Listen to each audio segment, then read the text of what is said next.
As Tomas knelt in the doorway of the old boathouse, the gray dog's eyes met his, filled with a deep, abiding loyalty, and for an instant, the baker felt the weight of his own judgment.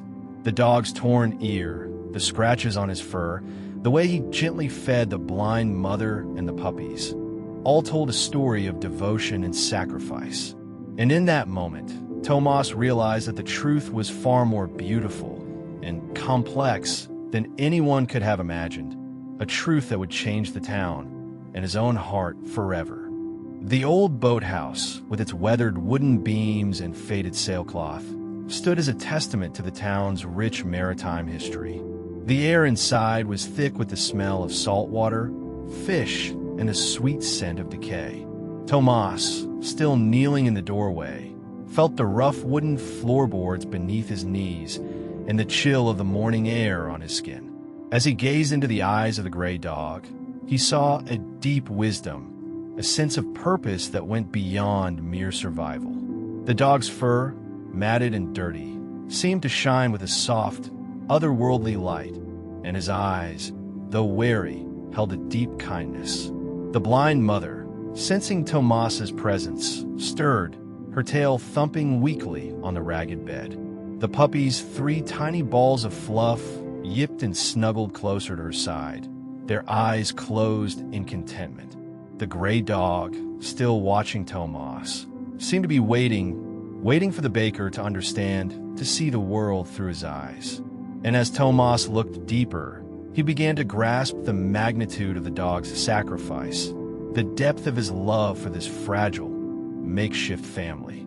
The loaves, once the focal point of the mystery, now seemed a small part of a far greater story, one that spoke to the very heart of the town and the people who lived there. As the sun rose higher in the sky, casting a warm glow over the boathouse, Tomas felt a sense of wonder, of awe, at the secrets that lay hidden beneath the surface of his quiet coastal town. And he knew, in that moment, that nothing would ever be the same again, that the disappearance of the 3 warm loaves had set in motion a chain of events that would change him and the town forever. The gray dog, sensing Tomas's gaze, looked away, his eyes clouding, and for an instant, the baker thought he saw a glimmer of something else, something that looked almost like fear.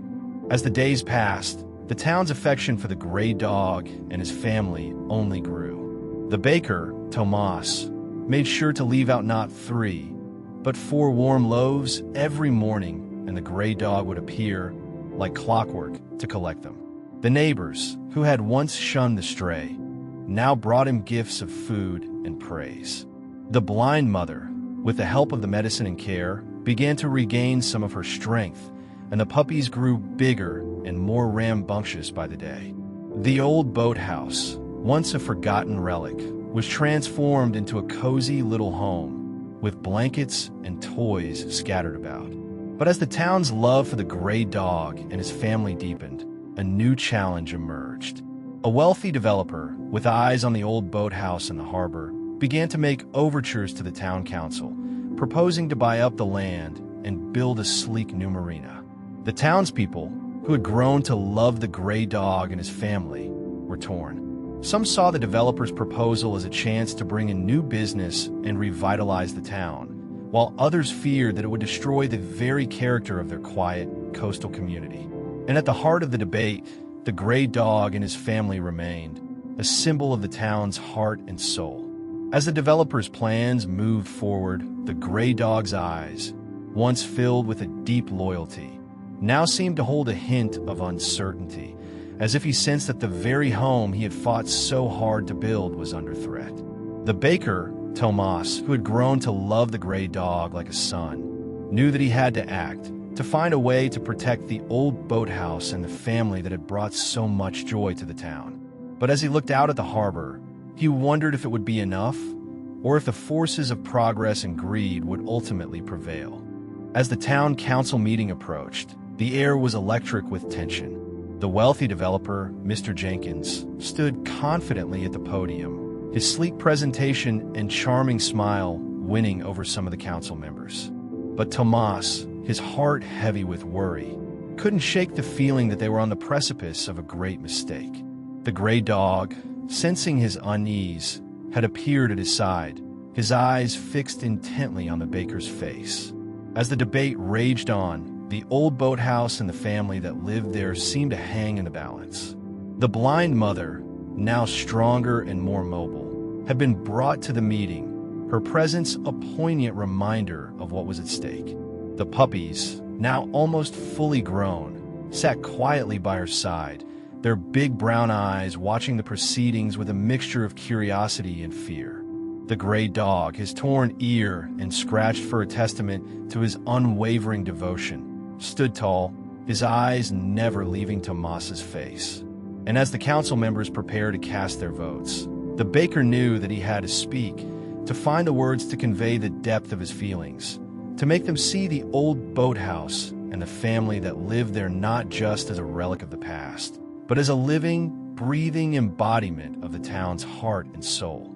The room was silent, the only sound the soft rustling of papers and the quiet hum of the fluorescent lights. The gray dog's eyes seemed to bore into Tomas's very soul, as if willing him to speak, to act, to save the home they had all come to love. And as the baker opened his mouth to speak, the room seemed to hold its collective breath, the fate of the old boathouse and the family that lived there hanging precariously in the balance. Tomas took a breath, the room's tension palpable. He addressed the gray dog by his side, whose steady eyes held more history than any ledger. "This isn't just about a boathouse," Tomas began firmly, "or a brave dog. This is about what we hold dear." He knelt, stroking the dog's head. Many remember Old Man Hemlock. He taught half this town to fish from that very boathouse. His dog, Skipper, was his shadow, a legend of loyalty. When Old Man Hemlock vanished at sea 20 years ago, Skipper waited there for years until he too was gone. A profound hush. Tomas rose, hand on the gray dog's scarred back. "When I found this dog," he continued, "living in that same boathouse, keeping his family alive, I saw the ghost of Skipper, the torn ear, the way he watches the harbor. It's uncanny." Tomas met the council's gaze. "I believe this is Skipper's son or grandson, drawn back to the only home his bloodline ever knew, bound by a loyalty the sea couldn't break." A collective gasp. Mr. Jenkins, the developer, visibly faltered, his proposal hollow. The boathouse was no longer just property. It was a living monument, consecrated by unwavering canine devotion. The council exchanged glances, their economic arguments dissolving. How could they erase such a legacy, an echo of the town's very soul? The vote was swift, unanimous. The boathouse was saved. Cheers erupted, mixed with quiet tears.